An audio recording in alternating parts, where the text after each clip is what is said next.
वाराणसी में संत रविदास जी की जयंती धूमधाम से मनाई गई। बुधवार तड़के से ही श्रद्धालुओं में उत्साह देखा गया।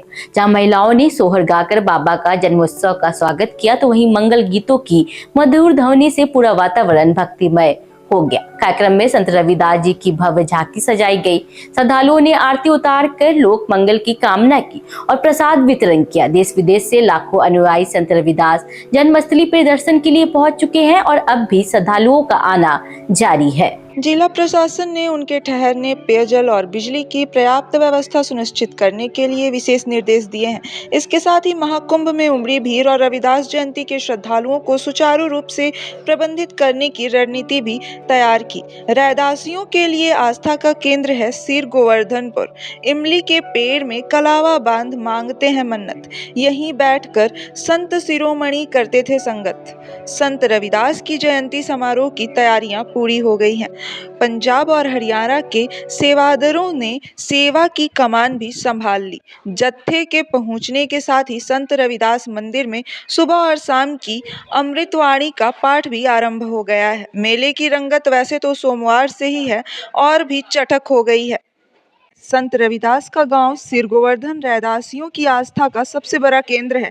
संत के मंदिर के साथ ही लगे इमली के पेड़ से रैदासियों की मान्यताएं जुड़ी हुई हैं। गुरु चरणों की रज पाने के लिए देश और विदेश से आने वाले रैदासी इमली के पेड़ में कलावा जरूर बांधते हैं और मन्नत भी मांगते हैं। सिर के इमली का पेड़ बना संत रविदास का गांव सिर गोवर्धन रैदासियों की आस्था का सबसे बड़ा केंद्र है। संत के मंदिर के साथ ही लगे इमली के पेड़ से रैदासियों की मान्यताएं जुड़ी हुई हैं। मान्यता है कि इस इमली के पेड़ के नीचे बैठकर संत रविदास सत्संग किया करते थे। संत रविदास मंदिर के ट्रस्टी की एल सरोवा ने बताया कि संत हरिदास ने जब मंदिर की नींव रखी तब इमली का पेड़ सूखा हुआ था, लेकिन लगातार पानी देने से उसकी जड़ें फिर से हरी हो गई। आज यह पेड़ का रूप ले चुका है और रैदासियों के लिए आस्था का केंद्र बन गया है। स्थानीय लोग किसी भी शुभ अवसर पर इमली के पेड़ और मौली बांधने आते हैं। संत रविदास की जयंती पर सिर आने वाला हर श्रद्धालु संत रविदास के मंदिर में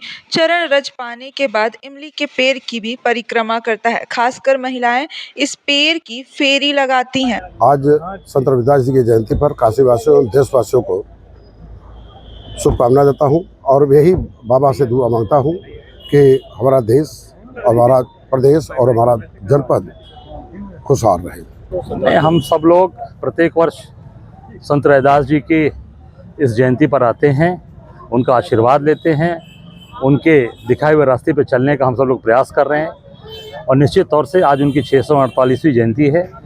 मैं सभी अपने भाइयों को, सभी रविदास साथियों को, भाइयों को जन्मदिवस की ढेर सारी शुभकामनाएं देता हूं और निश्चित उनके दिखाए हुए रास्ते पर चलने का हम सब लोग प्रयास करें। जो उन्होंने अमर वाणी एक लाइन कही है, वो हमेशा हमने अपने दिल में, अपने दिमाग में रखना चाहिए। मन चंगा तो कठौती में गंगा। मन साफ है तो गंगा मैया आपके साथ हैं। हम लोग उसी तरीके से काम करने वाले लोग हैं। मैं अपनी तरफ से ढेर सारी शुभकामनाएं रविदास जयंती पर और सबको शुभकामनाएं। यह एक राजनीतिक क्वेश्चन है।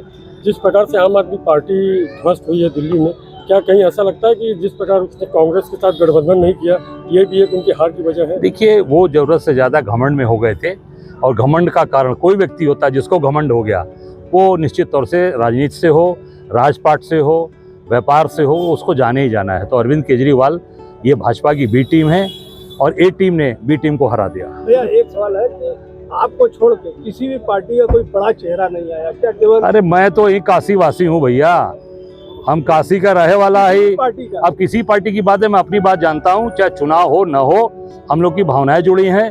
संत रविदास जी हमारे पूज्य हैं और वो काशी स्थान है उनका। मैं समझता हूँ कि वहाँ हम लोग आए हैं और उनकी जो वाणी मैंने बोली ना, मन चंगा तो कठौती में गंगा। मेरा नाम Shamsher Singh Dullo, ex member Rajya Sabha, ex member Lok Sabha और ex minister Punjab cabinet excise taxation और फॉर्मर पंजाब प्रदेश कांग्रेस अध्यक्ष। 648वीं जयंती है गुरु रविदास जी की, क्या कहना चाहेंगे सभी लोग? रविदास महाराज जी की आज जयंती है। ना सिर्फ बनारस में नहीं बल्कि दुनिया के खित्ते में जहाँ भी रविदास के नाम लेवर लोग बैठे हैं। और आज का ये जो 10-15 दिन है बड़ी धूमधाम से उनका जन्म स्थान मनाते हैं। और वो रविदास महाराज जी वो गुरु हैं जिन्होंने असली समाजवाद की बात की। और जिस समाजवाद की पार्टियां बातें करते हैं, इन्होंने आज से 7000 साल पहले, मैं कह 648 का जन्मदिन है, इन्होंने 648 साल पहले बेगमपुरा की बात की। और वो ऐसे बेगमपुरा की बात की कि जिसमें समानता हो, बराबरता हो और कोई किसी को दुख तकलीफ ना हो। ऐसा चाहूँ राज में जहाँ मिलन सबको अन्न, छोट बड़े सांबसे रविदास रहे सब। ये आज की पॉलिटिकल पार्टियाँ ऐसा जो कर रही हैं अब, ये तो उन्होंने 650 साल पहले उन्होंने ये अपनी वाणी में कहा है, ये श्लोक है। और गुरु ग्रंथ साहब में हमारे 15 जो ये गुरु हैं, कबीर जी हैं, फरीद जी हैं, नामदेव जी हैं, सदन जी, सैन भगत जी हैं, जो ये हैवनौर के जो डाउन टरोडर के गुरु हैं। उस समय ये समाज सुधारक थे, आज हमारे गुरु हैं। इसलिए आज के दिन बड़ी धूमधाम से मनाया जाता है। और यहाँ बनारस जो ये मंदिर है, इसकी खोज की हमारे संतों ने, बल्ला वालों ने। और उसके बाद इस मंदिर बनवाने में साहब श्री काशी राम जी का बहुत योगदान रहा है। ऐसी ही तमाम छोटी बड़ी खबरों को देखने के लिए हमारे चैनल को लाइक, शेयर एंड सब्सक्राइब करना ना भूलें।